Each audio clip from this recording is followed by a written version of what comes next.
Praise the lord. ప్రభు అయిన యేసుక్రీస్తు నామంలో ప్రతి ఉదయం దేవునితో సమయం అనేటువంటి కార్యక్రమాన్ని వీక్షిస్తున్నటువంటి నా ప్రియులందరికీ నా హృదయపూర్వకమైనటువంటి వందనాలు తెలియజేస్తున్నాను. ప్రియ దేవుని బిడ్డలారా,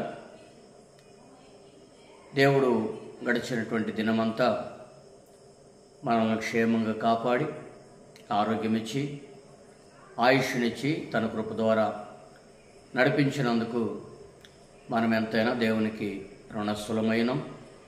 ఈ దినం దేవుడు మరొక దినములోనికి మనల్ని ప్రవేశపెట్టి ఆయన ఉన్నతమైన కృపను ఈ దినమంతా దేవుడు మనకు తోడై ఉండి నడిపించునుగాక. ఆమేన్. పరిశుద్ధ బైబిల్ గ్రంథంలో నుండి నేటి ధ్యానాంశం నిమిత్తం ఒక చిన్న లేఖన భాగాన్ని మనం ధ్యానం చేసుకుందాం. 145వ కీర్తన, దావీదు భక్తుడు రాసినటువంటి కీర్తన 145వ కీర్తన 16వ వచనాన్ని నేను చదువుతాను. మీరు జాగ్రత్తగా ఆలకించగలరని సవినీయంగా తెలియజేస్తున్నాను. 145వ కీర్తన 16వ వచనాన్ని. నీవు గుప్పెలను విప్పి ప్రతి జీవి కోరికను తృప్తిపరచుచున్నావు. దేవునికి మహిమ కలుగునుగాక. ప్రియ దేవుని బిడ్డలారా, దేవుడి దినం మనతో తెలియజేస్తున్నటువంటి మాట ఏమిటంటే, దేవుడట తన గుప్పెళ్లను విప్పి ప్రతి జీవి యొక్క కోరికను తృప్తిపరచుచున్నాడట. ప్రియ దేవుని బిడ్డలారా, మన యొక్క వ్యక్తిగత జీవితాల్లో దేవుడు మనకు ఆయుష్ని, ఆరోగ్యాన్ని, ఆర్థిక అభివృద్ధిని, ఆధ్యాత్మికమైన ఎదుగుదలను దేవుడు మనకు ఇవ్వకపోయినట్లయితే మనం ఈ లోకంలో ఎంత ప్రయాసపడినను మన జీవితంలో ఏమీ పొందుకోలేనటువంటి నిస్సహాయ స్థితిలో మనము తనువు చాలించాల్సినటువంటి పరిస్థితి. అయితే దేవుని యొక్క వాక్యం తెలియజేస్తున్నటువంటి మాట ఏమిటంటే, దేవుడు మనకి సమస్తమును కూడా అనుగ్రహించి ప్రతి జీవి కోరికను తృప్తిపరిచి ఆయన గుప్పెళ్లను విప్పి మన జీవితాలలో ఆశ్చర్యకరమైనటువంటి కార్యాన్ని చేయడానికి దేవుడు శక్తి కలిగినటువంటి వాడై ఉన్నాడు అని దావీదు భక్తుడు ఒక ఆధ్యాత్మికమైనటువంటి విలువైనటువంటి సందేశాన్ని మనకు అనుగ్రహిస్తున్నాడు. చూడండి ప్రియ దేవుని బిడ్డలారా, మనం అనుకోవచ్చు మన యొక్క శక్తి ద్వారా, మన సామర్థ్యం ద్వారా, మనకున్నటువంటి తెలివితేటల ద్వారా, మనకున్నటువంటి జ్ఞానం ద్వారా, మనకున్నటువంటి పనిలో ఒక నిపుణత ద్వారా మనకు ఆశీర్వాదం కలిగింది అని మనం అనుకోవచ్చు. కానీ మన యొక్క ఆశీర్వాదము యొక్క ఎదుగుదలకు వెనక ప్రతి ఒక్క అడుగు దేవుని యొక్క చిత్త ప్రకారంగా దేవుడు తన గుప్పెళ్లను విప్పి నీ జీవితంలో ఆశీర్వాదం కలుగుటకు కారణంగా నిలబడి ఉన్నావు అనేటువంటి సంగతి నీవు ఎప్పుడైనా గ్రహించగలిగి ఉన్నావా? ప్రియ దేవుని బిడ్డ, ఈరోజు నీ జీవితంలో ఆ గ్రహింపు నీకు కలిగినట్లయితే నీ తెలివి ద్వారా కానీ, నీ జ్ఞానము ద్వారా కానీ, నీకున్నటువంటి ఆలోచన ద్వారా కానీ, నీకున్న సామర్థ్యం ద్వారా కానీ ఏది కూడా నీవేమీ కూడా ఈ లోకంలో సాధించలేవు. నీ యొక్క ప్రతి ఒక్క అడుగుకు ముందు దేవుని యొక్క అడుగు ఉంటే, నీ ప్రతి ఒక్క అడుగుకు వెనక దేవుని యొక్క అడుగు ఉంటే నువ్వెంతైనా కూడా ఆధ్యాత్మికమైనటువంటి స్థితిలో ఒక ఉన్నతమైనటువంటి అనుభవంలోనికి, భౌతికంగా ఆశీర్వాదకరమైనటువంటి అనుభవంలో కూడా ఒక ఉన్నతమైనటువంటి స్థితికి నీవు వెళ్ళగలవు అనే విషయం వాస్తవం. ఎందుకంటే బైబిల్ గ్రంథంలో సొంత జ్ఞానాన్ని అనుసరించి, తెలివితేటలను అనుసరించి మేము జ్ఞానులము అని చెప్పుకున్నటువంటి వారు ఎందరో అట్టడుగు భాగానికి వెళ్ళిపోయారు. మేము ఏమీ లేనటువంటి నిమిత్త మాత్రులము, మాకు ఏమీ తెలియదు అని చెప్పుకున్నటువంటి వారు ఉన్నత స్థానాలను అనుభవించి ఒక ఆశీర్వాదకరమైనటువంటి అనుభవాలను నడిపించబడినటువంటి వారు చాలామంది ఉన్నారు.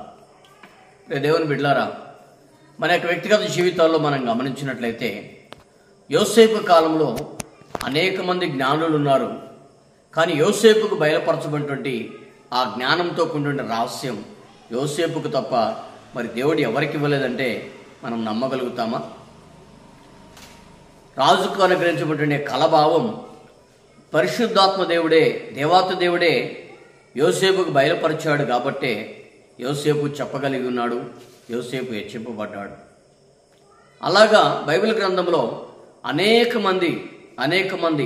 మంది ఒక్కరు కాదు, ఇద్దరు కాదు, అనేక మంది జీవితాలలో దేవుని యొక్క అడుగు వారిని వెన్నంటి ఉండి నడిపిస్తుంది గనక వారు ఆశీర్వదించబడుతూ ఉన్నారు. ఈరోజు నీ జీవితంలో, నా జీవితంలో కూడా దేవుడు తన గుప్పెళ్లను విప్పి మన కోరికను తృప్తిపరుచుతున్నాడంటే అది దేవుని ద్వారా ఆశీర్వాదం కలిగింది అనేది వాస్తవం. అందుకనే మనం అదే కీర్తన గ్రంథంలో మనం చదివినట్లయితే 104వ కీర్తన 24వ వచనం నుండి 26వ వచనం వరకు, 28వ వచనం వరకు నేను చదువుతాను, జాగ్రత్తగా వినండి. యెహోవా, నీ కార్యములు ఎన్నెన్ని విధములుగా ఉన్నవి, జ్ఞానము చేత నీవు వాటినన్నిటినీ నిర్మించితివి. నీవు కలగజేసిన వాటిలో భూమి నిండి ఉన్నది. అదిగో విశాలమైన మహాసముద్రము, అందులో లెక్కలేనన్ని జలచరములు, దానిలో చిన్నవి పెద్దవి జీవరాశులున్నవి. అందులో ఓడలు నడుచుచున్నవి. దానిలో ఆటలాడుటకు నీవు నిర్మించినటువంటి మకరములున్నవి. తగిన కాలమున నీవు వాటికి ఆహారం ఇచ్చేదవని, ఇవన్నీ నీ దయ కొరకు కనిపెట్టుకొనుచున్నవని, నీవు వాటికి పెట్టున్నది అవి కూర్చుకొనును. నీవు గుప్పెళి విప్పగా అవి మంచి వాటిని తిని తృప్తిపరచబడుచున్నవి. చూసారా ప్రియులారా, దేవుడు సృజించినటువంటి భూమిలో, దేవుడు సృజించినటువంటి ఈ సముద్రములో అనేకమైనటువంటి జీవరాశులు ఉన్నాయట. అనేకమైనటువంటి జీవరాశులు ఉండగా వాటన్నిటికీ కావలసినటువంటి ఆహారము దేవుడు తన గుప్పెళ్లను విప్పి సిద్ధపరుస్తున్నాడు. వాటిలో ప్రాముఖ్యంగా ఈ దావీదు భక్తుడు తెలియజేస్తున్నటువంటి ప్రాముఖ్యమైనటువంటి మాటలు ఏమిటంటే, సముద్రంలో లెక్కలేననే జలచరాలు ఉన్నాయి, అంటే విస్తారమైనటువంటి చేపలు ఉన్నాయి. మనం సముద్రంలో చూసినట్లయితే రకరకాల చేపలు ఉంటాయి. ఆ రకరకాల చేపలకి ఆహారం అంతా కూడా ఎక్కడి నుంచి అనుగ్రహించబడుతుంది అంటే దేవుడు అక్కడ తెలియజేస్తున్నాడు. అందులో లెక్కలేనన్ని జలచరములు ఉన్నవి, వాటిలో చిన్నవి ఉన్నవి, పెద్దవి జీవరాశులు ఉన్నవి, అందులో ఓడలు నడుచున్నవి. అయితే ఆటలాడుటకు నీవు నిర్మించిన మకరములున్నవి. తగిన కాలమున నీవు వాటికి ఆహారం ఇచ్చేదు అని, ఇవన్నీ నీ దయ కొరకు కనిపెట్టుకునుచున్నవని, నీవు గుప్పెళ్ళు విప్పగా అవి మంచి వాటిని తిని తృప్తిపరచబడుచున్నవి. దేవుడు తన గుప్పెళ్ళను విప్పి సముద్రంలో ఉన్నటువంటి ప్రతి జలచరములకు, ప్రతి మకరమునకు, ప్రతి చేపకు, ప్రతి చిన్న చిన్న సముద్రంలో ఉన్నటువంటి చిన్న జీవులు మొదలుకొని పెద్ద జీవుల వరకు వాటికి ఆహారమును దేవుడు సిద్ధపరిచి ఆయన తన గుప్పెళ్లను విప్పగా అవి తిని తృప్తిపరచబడుచున్నవి అనేటువంటి విషయాన్ని ఇక్కడ తెలియజేస్తున్నాడు.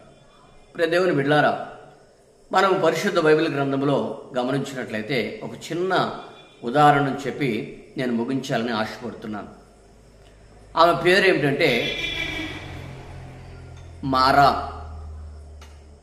ఎందుకు మారాగా మార్చబడింది అంటే, ఆమె బెత్లెహేము నుండి, యూదా దేశము నుండి మోయాబు ప్రాంతానికి వలస వెళ్ళినటువంటి ఒక స్త్రీగా గ్రంథస్థం చేయబడింది.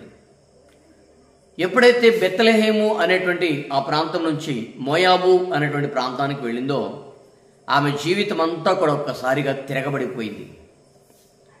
అప్పటి వరకు మధురముగా పిలువబడినటువంటి ఆమె పేరు ఒక్కసారిగా మారా అయిపోయింది.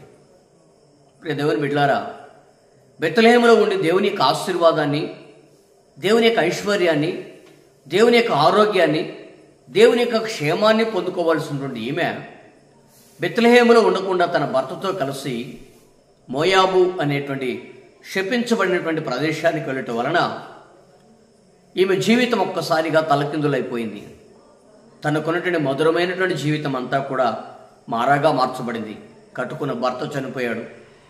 ఇద్దరు పిల్లలకి మంచి కుమార్తెలు తీసుకుని వచ్చి, మంచి కోడలను తీసుకుని వచ్చి పెళ్లి చేసింది. వారు కూడా, ఇద్దరు కుమారులు కూడా చనిపోవడం జరిగింది. ఆమె జీవితం ఒక్కసారిగా అంధకారంలోకి వెళ్ళిపోయింది.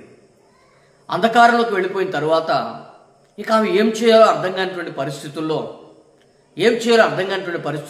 ఆమె జీవితమే ఒక శాపగ్రస్తమైనటువంటి అయోమయము గురైపోయి, అయ్యో నా బ్రతుకేమిటి, నా యొక్క జీవిత గమ్యం ఏంటి, నా పరిస్థితి ఏమిటి అని ఆమె ఆలోచన చేస్తున్నటువంటి సమయంలో దేవుడు ఆమెకు ఒక చక్కని ఆలోచన ఇచ్చాడు. ఏమిటంటే, నా కుమార్తెలారా, నేను తిరిగి మరలా నా స్వదేశానికి వెళ్ళిపోతున్నాను, బెత్లెహేముకు వెళ్ళిపోతున్నాను కనుక మీరు మీ యొక్క పుట్టింటికి వెళ్ళిపోండి అని చెప్పి తన ఇద్దరు కోడళ్ళకి చెప్పినప్పుడు, పెద్ద కోడలు అత్తని చక్కటికి ముద్దు పెట్టుకొని మరి అత్తను వదిలిపెట్టి వెళ్ళిపోయింది. చిన్న కోడలు మాత్రం తన అత్తను హత్తుకొని వెంబడించుతున్నటువంటి ఆ విధానంను బట్టి ఆమె కూడా అన్య సాంప్రదాయం కుటుంబంలో చూసిన ఆమె, నేను నా దేవుని ఎరగాలనేటువంటి ఉద్దేశంతో ఆమె నిజదేవుడైనటువంటి దేవాతి దేవుని వెంబడించేటువంటి ఈ మధురమైనటువంటి జీవితంలో ఉన్నటువంటి ఆమె అనుభవంలోనికి వచ్చి ఆమె యొక్క జీవితాన్ని మధురముగా మార్చుకుంది. ఎలా మార్చుకుందో చూడండి ఒకసారి. దేవుని యొక్క లేఖనాలు మనం గమనించినట్లయితే, ఆమె తన యొక్క బెత్లెహేము అనేటువంటి ప్రాంతానికి వచ్చిన తర్వాత, ఆ మధురము అని పిలువబడుతున్నటువంటి ఆమె తన కోడలను తీసుకొని బెత్లెహేముకి వచ్చిన తర్వాత తినడానికి తిండి లేదు, ఏం చేయాలో అర్థం కావడం లేదు, మరి సంపాదించి పెట్టడానికి పురుషులు లేరు. ఇప్పుడు కోడలు తన బాధ్యతను భుజాన వేసుకుంది. ఆమె రూతు తన యొక్క బాధ్యతను భుజాన వేసుకొని ఆమె అంటుంది, అత్త, నేను పొలానికి వెళ్ళి ఎవరైనా పరిగె వదిలిపెడుతుంటే నేను ఆ పరిగెని ఏరుకొని వస్తాను అని చెప్పేసి ఒక చేలోకి వెళ్ళి తన పనివాళ్ళు అక్కడక్కడ పరిగె వదిలిపెడుతూ ఉంటే ఆ పరిగెని ఏరుకుంటూ ఆ యొక్క వదిలిపెట్టినటువంటి పనులను ఏరుకుంటూ తన ఇంటి వారికి కావాల్సిన బత్తెముని సిద్ధపరుచుకొని వస్తూ ఉంది. ప్రియ దేవుని బిడ్డలారా, ఆమె ప్రతిరోజు అలా చేస్తున్నట్టుని బట్టి ఒకానొక దినాన బెత్లెహేము అనేటువంటి ప్రాంతం నుంచి ఆ పొలంలోనికి ఆ యజమానుడు వచ్చిన తర్వాత, ఈ చిన్నదెవరు అని ఆ పొలంలో పనిచేస్తున్నటువంటి కూలివారి మీద ఉన్నటువంటి పెద్ద నాయకుడిని అడుగుతున్నాడు, ఈ చిన్నదెవరు అని.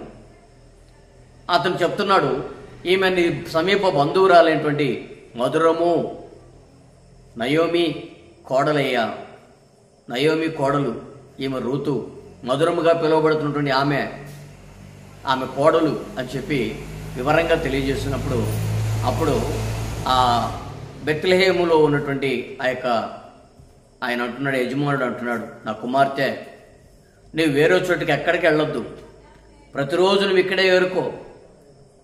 నా పని వాళ్ళకు కూడా చెప్తాను, ప్రతిరోజు నువ్వు ఇక్కడ వేరుకునేటట్లుగా పరిగెరుకునేటట్టుగా నా పని వాళ్ళకు కూడా చెప్తాను, కొంచెం పనులు వదిలిపెట్టమని. నీవు మరలా వేరే చోట ఎక్కడా భోజనం చేయొద్దు, నా పని వాళ్ళు భోజనం చేస్తున్న దగ్గర నువ్వు భోజనం చేయి, వాళ్ళు చేదుకున్నటువంటి నీళ్లు తాగు, ఈ పొలంలోనే ఉండు, వేరే పొలంలోనికి వెళ్ళకు, ఈ పొలంలోనే ఉండువు, నా పనివారు చేస్తున్నటువంటి ఆ చేస్తున్నటువంటి పంటను కనిపెట్టుకొని వారిని వెంబడించు అని చెప్పి బోయాజు మాట్లాడటం జరుగుతూ ఉంది. ఇలా కాలము తిరుగుతూ ఉంది, కాలము గిర్రను తిరిగింది. మొత్తం మీద చూడండి, సమయం రానే వచ్చింది. ఇప్పుడు రూతుతో నయమంటుంది, అమ్మా, నువ్వు ఎవరి దగ్గర పరిగెరుకొని వస్తున్నావంటే, మన బంధువట, మా ఆయన మరి ఎలీమెలెకుకు సమీప బంధువట, మన మామగారికి బంధువట, కాబట్టి మరి ఆయన వంశము చెందినటువంటి వాడని ఆయన తెలియజేశాడు, ప్రతిరోజు నన్ను ఇట్లా పరిగెరుకోమన్నాడు అని చెప్పేసి ఆమె ఉన్నటువంటి వివరం అంతా కూడా, ఆయన విషయం అంతా కూడా తన అత్తకు వివరించినప్పుడు ఆమె మనసులో ఒక చిన్న కోరిక పుట్టింది. ఏమిటంటే, నా కుమార్తె, నువ్వు ఎంతకాలం ఇలా ఒంటరిగా ఉంటావు, ఇక నా బ్రతుకు అయిపోయింది, నా బ్రతుకు చేదైపోయింది, కాబట్టి ఇక నా బ్రతుకు గురించి నువ్వు ఆలోచన చేయను, నా బ్రతుకు గురించి నేను ఆలోచన చేయను, నీ బ్రతుకు గురించి నేను ఆలోచన చేయాలి, నీకు ఒక వివాహాన్ని నేను చేయాలి. నీకు వివాహం చేయాలంటే నీవు వెంబడిస్తున్నటువంటి నీ పొలం యొక్క యజమానుడు మనకు సమీప బంధువుడు, కాబట్టి నిన్ను ఆయనకిచ్చి వివాహం చేయాలంటే నీ ఒక చిన్న కార్యాన్ని చేయాలని నీవు అర్ధరాత్రి వేళ వెళ్ళి నీ యజమానుని పాదముల మీద పడి నువ్వు ఆయన బ్రతిమలాడుకో, నువ్వు యజమాని పాదముల దగ్గర కూర్చొని ఉండు, ఆ తర్వాత అతను నీకు తెలియజేయాల్సినటువంటిది అంతను కూడా తెలియజేస్తాడని చెప్పినప్పుడు ఈమె అర్ధరాత్రి వేళ వెళ్ళి తన యజమాని కాళ్ళ దగ్గర బట్ట తీసి తన యజమాని కాళ్ళ దగ్గర తల పెట్టుకొని పడుకొని నిద్రపోతుంది. ప్రియ దేవుని బిడ్డలారా, వెంటనే మధ్యరాత్రి వేళ ఈ బోయాజు లేచి ఉలిక్కిపడి చూచి ఈ కాళ్ళ దగ్గర ఉంది ఎవరు అని అడిగినప్పుడు, అయ్యా నేనేనయ్యా, నీ యొక్క యజమానురాలు యొక్క కోడల్ని రూతుని, నీకు సమీప బంధువురాలని నేను అని చెప్తే, నా కుమార్తె నేను నీ క్షేమమును విచారించినటువంటి వాడిని కనుక నాకంటే నీకు సమీప బంధువుడు ఒకడు ఉన్నాడు, వాడి గురించి నేను మాట్లాడతాను, వాడితో మాట్లాడతాను నీ విషయం, ఒకవేళ అతడు నిన్ను విడిపింపలేకపోతే నేను నిన్ను విడిపిస్తాను అని చెప్పి ఆమె యొక్క వ్యక్తిగత జీవితాన్ని ఆ వెధవరాండ్రు అనేటువంటి బ్రతుకుల నుంచి విడిపించి ఆమెకు మరి ఒక ఉన్నతమైనటువంటి స్థితిని దేవుడు ఆమెకు అనుగ్రహించినట్టుగా మనం చూస్తున్నాం. ఆ బోయాజుని తర్వాత మనం గమనించినట్లయితే బోయాజు ఆమె యొక్క వ్యక్తిగత జీవితంలో గొప్ప ఆశీర్వాదాన్ని కలగడుగా కారకుడుగా మార్చబడ్డాడు. చూడండి ఆ మాట నేను చదువుతాను. రూతు గ్రంథం మరి 3వ అధ్యాయం 2వ వచనం చూసినట్లయితే, ఎవని పనికత్తుల యొద్ద నీ ఉంటివో ఆ బోయాజు మనకు బంధువుడు, ఇదిగో ఈ రాత్రి అతడు కళ్ళమున ఎవరు తూర్పారు పట్టించబోచున్నాడు, నీవు స్నానం చేసి తైలం రాసుకొని నీ బట్టలు కట్టుకొని ఆ కళ్ళమునకు వెళ్ళము, అతడు అన్నపానములు పుచ్చుకొనుటకు చాలించే వరకు నీవు అతనికి మరుగై ఉండుము, అతడు పండుకుని తర్వాత అతడు పండుకున్న స్థలమును నీవు గుర్తిరిగి లోపలికి పోయి అతని కాళ్ళ మీద నున్న బట్ట తీసి పండుకొనవలను, నీవు చేయవలసిన దాన్ని అతను నీకు తెలియజేయనని ఆమెతో చెప్పగా, ఆమె నీవు సెలవిచ్చినదంతా నేను చేస్తానని చెప్పి తన అత్త చెప్పినటువంటి మాట వినింది. ప్రియ దేవుని బిడ్డలారా, ఆ తర్వాత జరిగినటువంటి కార్యాన్ని చూడండి. 4వ అధ్యాయంలో మనం గమనించినట్లయితే 9వ వచనం చూసినట్లయితే, బోయాజు ఎలీమెలకును కలిగినది యావత్తును కిల్యోనుకును మహులోను కలిగిన యావత్తును నయోము చేత నుండి సంపాదించుతునని నేను అన్నందుకు మీరు ఈ దినమున సాక్షులై ఉన్నారు. మరియు చనిపోయిన వాని పేరిట అతని స్వాస్థ్యమును స్థిరపరచబడినట్లు చనిపోయిన వాని పేరిట అతని సహోదరుల నుండి అతని స్థలం యొక్క ద్వారము నుండి కొట్టివేయబడక ఉండినట్లు నేను మహులోను భార్య అయిన రూతును మోయాబురాలను సంపాదించుకొని పెండ్లి చేసుకొనుచున్నాను. దీనికి మీరు ఈ దినమున సాక్షులైనారని పెద్దలతో అందరితో ప్రజలందరితో చెప్పాను. చూసారా, ఒక మరి దేవుని యొక్క ఆశీర్వాదం రూతు జీవితంలో, దేవుని యొక్క రూతు కోరికను దేవుడు ఏ విధంగా తృప్తిపరిచి ఉన్నాడో చూడండి. ఒకసారి మనం ఆలోచన చేయాలి.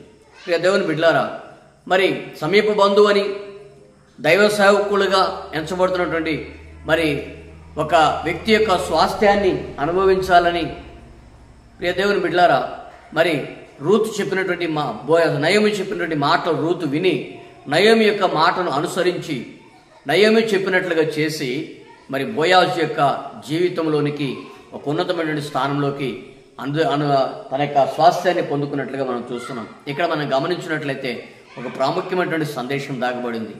ఇక్కడ రూత్ ఎవరు అంటే సంఘము అని ఒక సాదృశ్యం. బోయాజు ఎవరు అంటే ప్రభు అయిన యేసుక్రీస్తు ప్రభు వారికి గుర్తుగా నిలబడి ఉన్నాడు. నయోమి ఎవరు అంటే దేవుని సేవకులకు సాదృశ్యం. ప్రియ దేవుని బిడ్డలారా, ఒక దేవుని సేవకుడు సంఘాన్ని దేవుని కొరకు సిద్ధపరుస్తున్నటువంటి ఒక ఉన్నతమైన అనుభవం ఇది. ఈ రోజున మన కోరిక ఏమిటి, మన యొక్క ఆశ ఏమిటంటే పరలోక రాజ్యంలో దేవుని యొక్క కుడిపార్శ్వమును కూర్చోవాలని. మరి దేవుని యొక్క కుడిపార్శ్వమును కూర్చోవాలంటే మనం ఏం చేయాలి అంటే దైవ సేవకులు చెప్పినట్లుగా వినాలి. చూడండి, రూతు నయోమి చెప్పిన మాట వింటుంది. నయోమి చెప్పినట్లుగా మాటను విని నయోమి చెప్పినట్లుగా నడుచుకొని మరి బోయాజు దగ్గరకు సన్నిహితురాలైపోయి బోయాజుతో వివాహం చేసుకొని ఒక ఆశీర్వాదకరమైన అనుభవంలోకి రూతు వెళ్ళింది.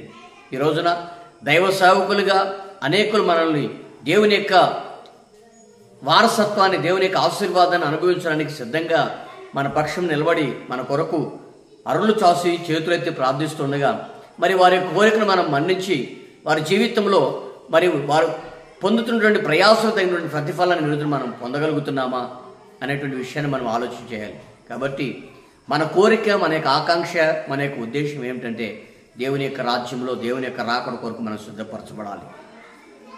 రూతు ఏ విధంగా అయితే తన యొక్క జీవితాన్ని మరి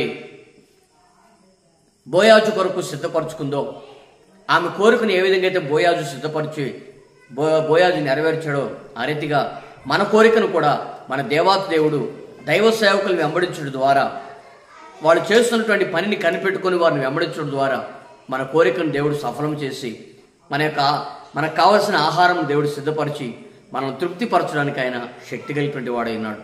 జలచరముల యొక్క ఆహారాన్ని దేవుడు గుప్పులిప్పి వారి యొక్క ఆహారాన్ని సిద్ధపరుస్తున్న దేవుడు మన యొక్క ఆకలిని తీర్చలేడా?